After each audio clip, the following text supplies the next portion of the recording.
So I've been on YouTube now for a little over a dozen years making woodworking related content. A good majority of them at the lathe, and many of y'all know that a good portion of my income comes from what I sell made off of the lathe at art markets, farmers markets, and stuff like that. And I've been doing it long enough to see some dramatic changes in the craft.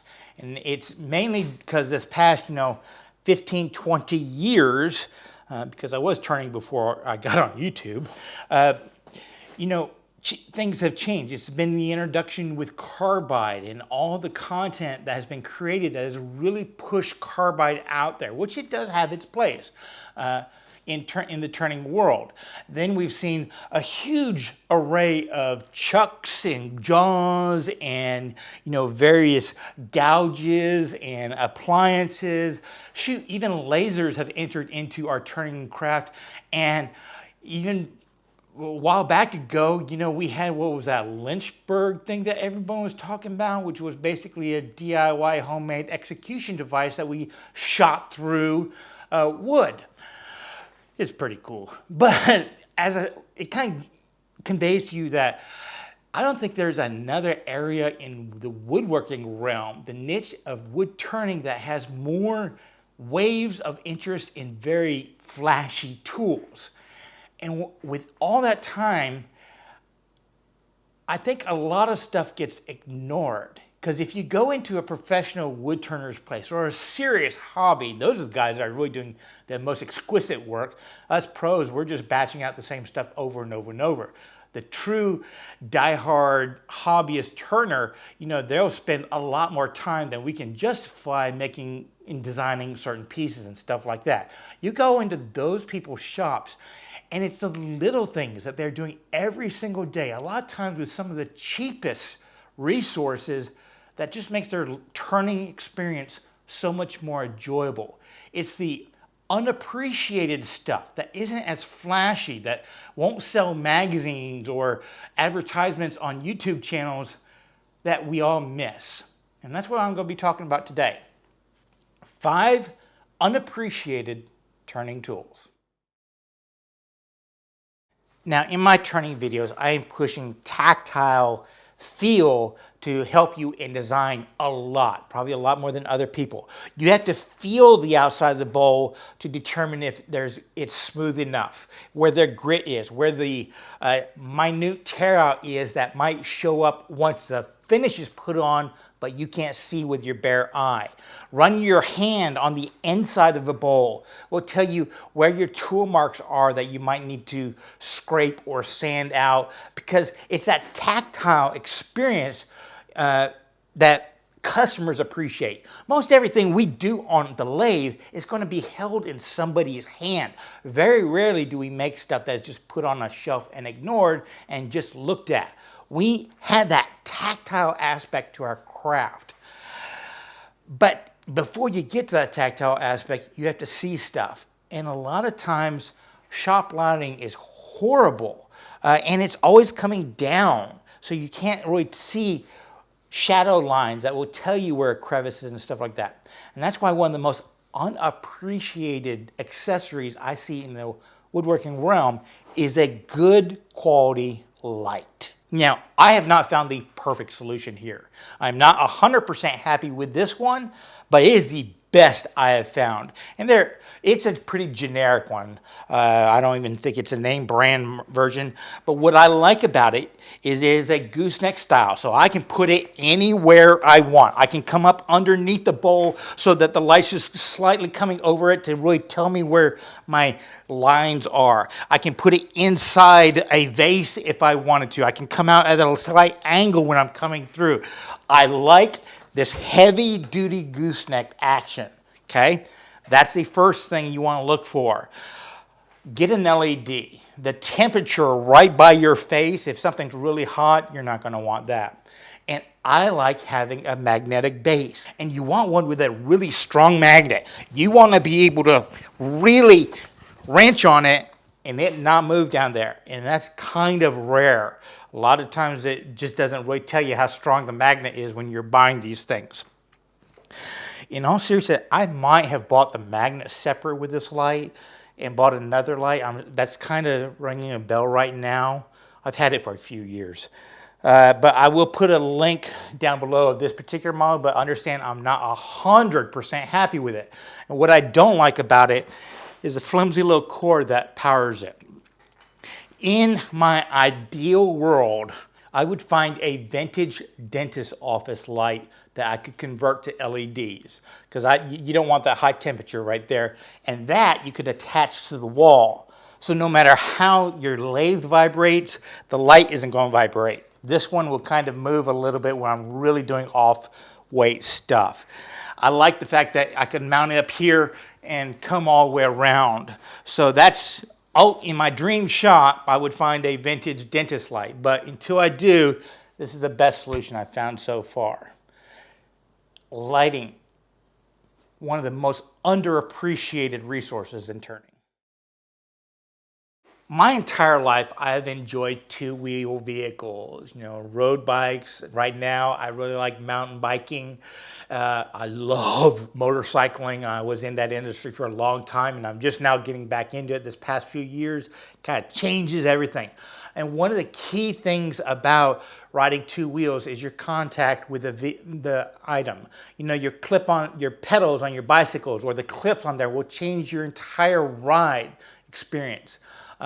If you're racing motorcycles like I did in younger times, your arm on the fuel tank, your knees, positioning, how you can contact the vehicle tells you everything, and it allows you to control the vehicle even more. This silly Harley that I picked up a year or so ago, when I first got it, I absolutely hated it because of how the previous owner had set up the contact areas, the foot pegs, the seat, the grips. Some minor changes there, how I interacted with the vehicle changed my enjoyment of it. The same thing at the lathe. Your contact points with the lathe will affect not only the ability to do stuff, the quality you'll be able to do it at, but your enjoyment of the craft. And the biggest one is your tool rest. Now, as I talk about this, it might come across as a sales pitch for a robust tool rest. It's not. That's just what I have. So when I demonstrate, and what I prefer, when I demonstrate stuff and talk about it, the feature benefit of these is just, that's why I chose in the first place. I get no kickback or anything like that if you go get one. I'll put a link to his website, but again, there is no two-way communication there. Doubt that guy that owns the company even knows who I am. But you have in an earlier video, I talked about turning tools you don't need. And I was telling people that when things happen with your iron tool rest that comes with your lathe, don't replace it with another iron one. Get a nice quality steel one, because iron will dent with the tools. You're going to constantly have to maintain it. But also, look at the size they have to make iron ones. See that thickness right there compared to that right there? Well, that can make a difference in your control, how you use a tool. I like the fact that my finger is right next to the contact point of the tool. So as I rotate it around and stuff like that, see how little my finger moves? Now, if I had a thicker tool rest and I had to come back here and my tool is over there, look at how much my hand has to move. Now, that might not seem a lot to you, but when you're working the tool, that little feel difference is everything. I also like the fact that the steel is a lot smoother than the cast iron. Listen to it. You can, I just did. I filed my fingernails on that. And you want to run your finger across it? Now, that's not pointing out jet. That is just how a lot of tool rests are made. They are cast, and then just the contact point is smoothed out.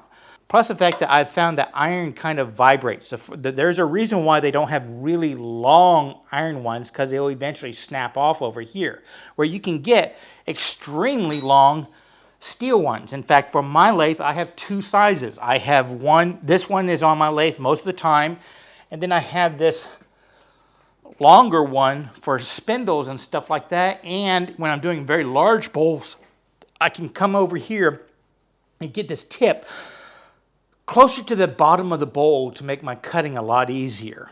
Now, and these are the only two I have for my full-size lathe. For my mini lathe, or it's now a midi, I have one that's the same size as what came, or actually a little bit smaller than what came with it. And I also have a small one. And I really like the small one when I'm making boxes because I can kind of do it like that, and it just feels better. I like the fact that I can get my hand a little bit around to the side a little bit more when I'm hollowing and stuff like that. Now, different manufacturers actually even make different profiles of this section right here. I like this one because it fits my knuckle right there, so when I slide, it just fits me perfectly. I like that one. This little spot right there slides right here. And you can see how much I've done it because I've worn the paint off with just my skin moving it all these years. My dad, on the other hand, he likes a lot taller one. See the height difference? You'll have to ask him why, but all of his are this size. And, everybody just seems to try one at a show or stuff like that, and they stick with it with their career because you get used to it and you find based upon the advantages they have. And with steel, you are not limited to just straight tool rests. You can actually get them built on curves for inside and outside bowls and all that kind of stuff.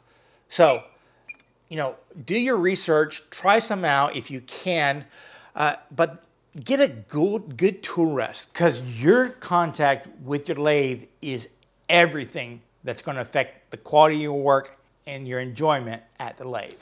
Tool rest, another unappreciated tool. Next up, let's talk about turning fashion.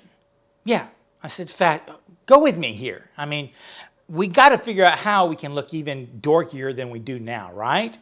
Well, your first step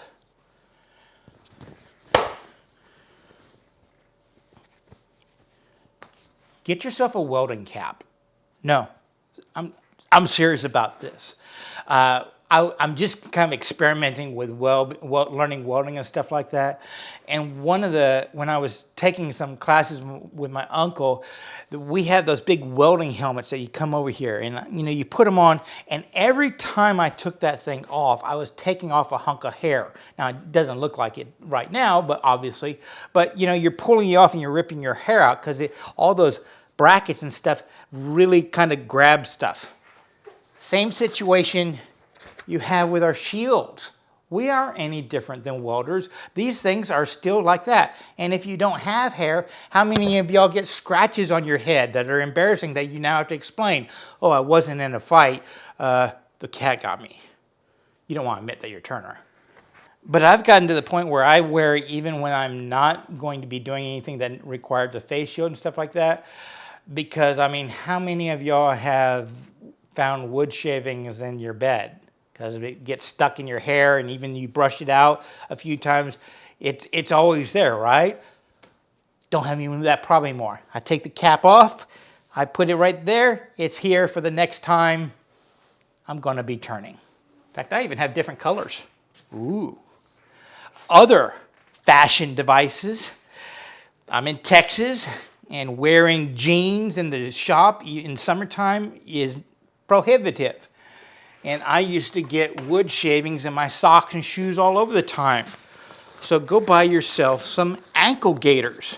You'll look gorgeous wearing them, but your wife isn't going to be pulling out those little fiber daggers out of her clothing because your socks went through the washing machine with all the other stuff. Get some ankle gaiters. Look like a real turner. Stupid, but it is an underappreciated wood turning tool. The next underappreciated wood turning tool is one that is going to make you look like a much more professional wood turner and earn you more money. How do you sign your work? I've gone to these galleries and stuff like that with some really high-end work. I turn it over and I look at their signature of the artist, and a lot of times people will date it or they'll put down what kind of wood it is, and it's done in ink. And I don't know about you, but that always kind of diminished it. It looked like a very cavalier didn't really care. Let's just do this at the last minute solution to label your work. A much more elegant solution is to burn your name into the wood. And that's kind of, it's not additive to the wood, it's just transforming the wood, unlike ink. And that's kind of what we do. We transform the wood creation. A simple burner. Now, I know people that do art, textiling and stuff like that. On the outside, they'll draw, they'll do decorations. All I really use my burner for is signing my work. So I only need one tip right here, really thin tip, and it heats up pretty quick. The thing is, you want to get one with enough power that you can sign your work and it's not going to cool off mid-signature, because that will change it up. So, you know, invest in a pretty decent one, but it will be a lifetime tool. Me personally, I have this Sabre one that I just leave in here. I plug in, I'll sign 4 or 5 things. I might date them. I generally don't like to, for the simple reason, if you batch out your work, you know, you make a dozen similar bowls, you don't take all dozen to the art market. You leave some in storage. You might take 1 or 2, and if those sell, you'll bring 1 or 2 to replace them, so you can have a good variety out there without kind of overwhelming your booth. Well, it might be that I make a dozen or 20 or 50 of an item, and that's a year or 2 of inventory for me. And so if I date it right when I make it, which is generally the time I do this kind of stuff, and then I take it out to market and the date on the bottom is 3 years ago, people might question, oh, why hasn't it sold? Or is he just bringing the old crap in and stuff like that? I do know some people that instead of dating it, they put a little code, and they say that they keep a little notebook so they know everything they ever created based on that little code. Me personally, most of the time, I'm just going to sign it, and if there's anything unique about the piece, or if it's a unique species of wood, I'll label that one, but I'm not going to identify my work too much more than that. But I don't want that labeling to look cheap, and burning it is a lot more elegant in my mind. So I think a wood burner is one of those underappreciated tools that people don't use, simply because of all the people I see signing with Sharpies. The last unappreciated tool I want to talk to you about, I'm going to start out identifying with a question. How do you get rid of your nubs? You know, those little pieces at the end of bowls or something like that. Or if you're just getting into wood turning and you don't have chucks and you're turning your bowls between center, you know, you're always going to have that little cone at the back and on the base. How do you get rid of those? A lot of y'all just grind them out. Well, here is a unsung hero, an underappreciated tool. And I started using this one when I started making spoons, and it's so convenient at the lathe. For any time I need to take a little nub or create something smooth by cutting it off at the end. You can get hook knives in either right or left-handed, and basically they have it nice and flat on one side and the blades on the other, so you can kind of put your thumb on it and just kind of work that nub off. Really easy. And that curve to the hook knife, can y'all see that? That makes all the difference, because a straight knife going on the bottom of a bowl, it just doesn't quite work because the handle, you're going to knife it in. So you can get that little concave curve to just slowly whittle around, and then just take your thumb with a piece of sandpaper and finally smooth it out. A hook knife, an underappreciated resource in our craft. If you don't have one, go snag one. You will be surprised at how often you use it in wood turning. So there you go. 5 tools that I use at the lathe all the time, and I think are kind of underappreciated out there. You have any other ones that you think I missed? Hey, leave those kind of comments down below.